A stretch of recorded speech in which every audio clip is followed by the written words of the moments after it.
Honourable Senators, I rise today as the sponsor of Bill S-234, an act respecting a national framework for fetal alcohol spectrum disorder. This is a bill that I believe addresses one of the most pressing, yet chronically overlooked public health and social justice issues in this country: fetal alcohol spectrum disorder, commonly known as FASD. This is a national issue that touches multiple jurisdictions, intersects with multiple systems: health, education, child welfare, corrections, and impacts thousands of our citizens across every region, every background, and every generation. This is a subject that is particularly important to me, as I know it is to many of my colleagues here. It is a subject that I became well acquainted with as a rural family physician. As I reintroduced this bill during FASD Awareness Month, I'd like to express my gratitude to Senator Pat Duncan. Senator Duncan has been involved with this disorder community in the Yukon for decades, and she has shared her experience and expertise on this issue. Thank you, Pat. I would also like to thank Senator Anderson and Senator Christmas for their sage advice as I worked through this bill. I thank all of you in this chamber for your support and consideration of this topic during the last Parliament.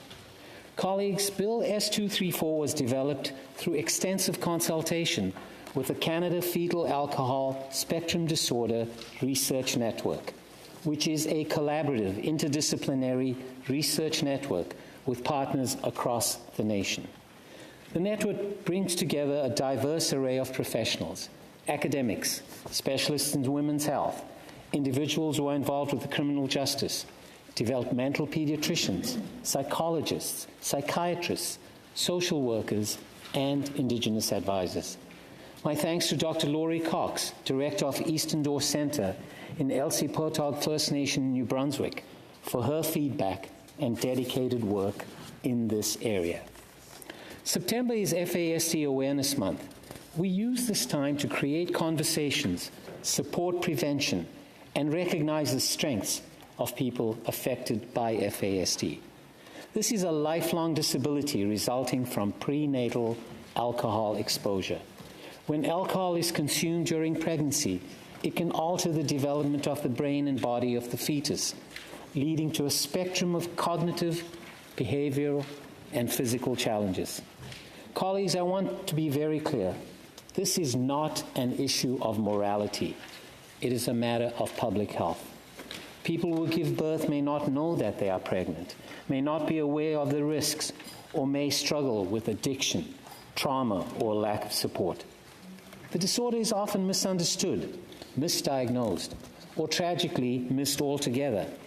But the consequences are far-reaching and include memory impairment, poor impulse control, difficulty understanding consequences, executive function challenges, learning disabilities, and increased rates of mental illness. Estimates suggest that a relatively large percentage of Canadians may be living with FASD, making it more prevalent than autism, Down syndrome, and cerebral palsy. And yet, the level of awareness, investment, and coordinated response remain far too low. Colleagues, the purpose of this bill is threefold: to establish a national framework for FASD, to ensure consistent access to diagnosis, prevention, and support services across the provinces and territories, and to recognize it as a national public health and social policy priority. The bill does not overstep provincial jurisdiction. It does not dictate service delivery models.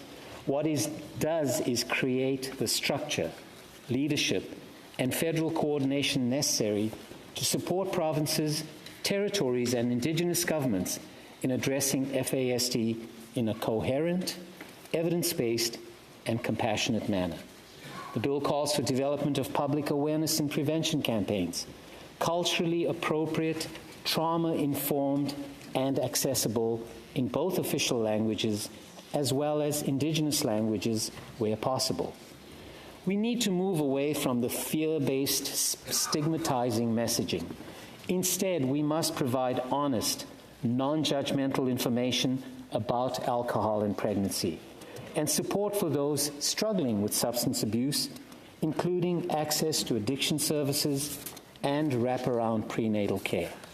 The bill also encourages mandatory training for healthcare providers, educators, and frontline service workers, so that prevention is not just a poster on a wall, but part of everyday practice.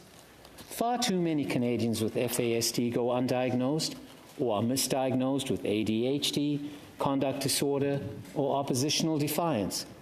Without proper identification, they miss out on the supports that could fundamentally change their lives and their trajectory. The bill promotes the establishment of FASD diagnostic clinics across Canada with a particular focus on underserviced areas, including rural, remote, and northern communities. It calls for interdisciplinary diagnostic teams that include physicians, psychologists, occupational therapists, speech-language pathologists, and social workers. Diagnosis is, in fact, the gateway to intervention. Without it, families are left to navigate a complex system, often being blamed for their children's behavior rather than to support managing it. And it does not end at childhood. This is a lifelong condition. And yet, very few programs are designed to support adolescents and adults with FASD. This bill mandates collaboration across federal departments, including Justice, Indigenous Services, Public Safety, and Employment and Social Development, to develop informed policies in areas that include education and individualized learning plans, youth and adult corrections, mental health services, housing and employment support, foster and kinship care, and income assistance programs. We know from the data that individuals with FASD are vastly overrepresented in the child welfare system, in the criminal justice system, and amongst Canadians experiencing homelessness. These are not inevitable outcomes. They are the result of systemic failure, and it is our duty to act. Honourable colleagues, it is impossible to have a meaningful conversation about FASD in Canada without recognizing the disproportionate impact it has had on many First Nations, Inuit, and Métis communities. In 2015, the Canadian Truth and Reconciliation Commission, in Call to Action number 33, called for the provision of culturally safe, community-based, fetal alcohol spectrum disorder diagnostic, intervention, and prevention services in Indigenous communities. Today, a decade later, there remain significant gaps and disparities across the country in addressing these areas. But, colleagues, Indigenous leaders and communities are not only affected, they are also leading innovative, culturally grounded FASD initiatives. Such an example is the Eastern Door Centre, which recognizes the importance of early diagnosis and support to change the lifelong outcomes for individuals and their families. A national framework would support the scaling up and appropriately adapting such successful models across the country. This bill affirms that any national strategy on FASD must be developed in full partnership with Indigenous peoples, respecting the principles of self-determination, truth and reconciliation, and the United Nations Declaration on the Rights of Indigenous Peoples. The cost of inaction, colleagues, is staggering. Studies estimate that the lifetime cost of supporting one individual with FASD can exceed $1.5 million. And this includes healthcare, education, corrections, and lost productivity. By contrast, early diagnosis and support can not only dramatically reduce these costs, not only in dollars, but in the human suffering. FASD affects Canadians in every region, of every background, and across all socio-economic groups. It affects urban and rural areas, Indigenous and non-Indigenous families, and crosses all political lines. Many challenges and opportunities to strengthen Canada's approach to FASD were recently highlighted in a report released just recently in June 2025 by the Canadian Academy of Health Sciences. This assessment of the current landscape in Canada was commissioned by the Public Health Agency. I take this as a signal of their willingness to move forward with a national framework approach to improve outcomes through prevention, education, diagnosis, and supports. Colleagues, let us be clear. This bill will not solve every challenge related to FASD, but it is an important starting point. It will establish national leadership. It will provide coordination and consistency, and it will begin to close the gaps that too many families have fallen through for far too long.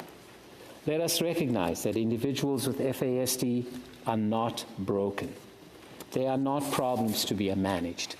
They are citizens with rights, with potential and enormous capacity, if we build the systems that allow them to thrive. Colleagues, let this bill be the moment we stop asking families to carry this burden alone. Let this be the moment where we say, yes, we see you, we hear you, and we are ready to act. I respectfully urge you to support this bill as it moves through this chamber, and to join me in giving this issue the national attention, leadership, and care it has so long deserved. Colleagues, despite your urge to give me a standing ovation, I urge you to remain seated. Thank you. Merci. Miigwech.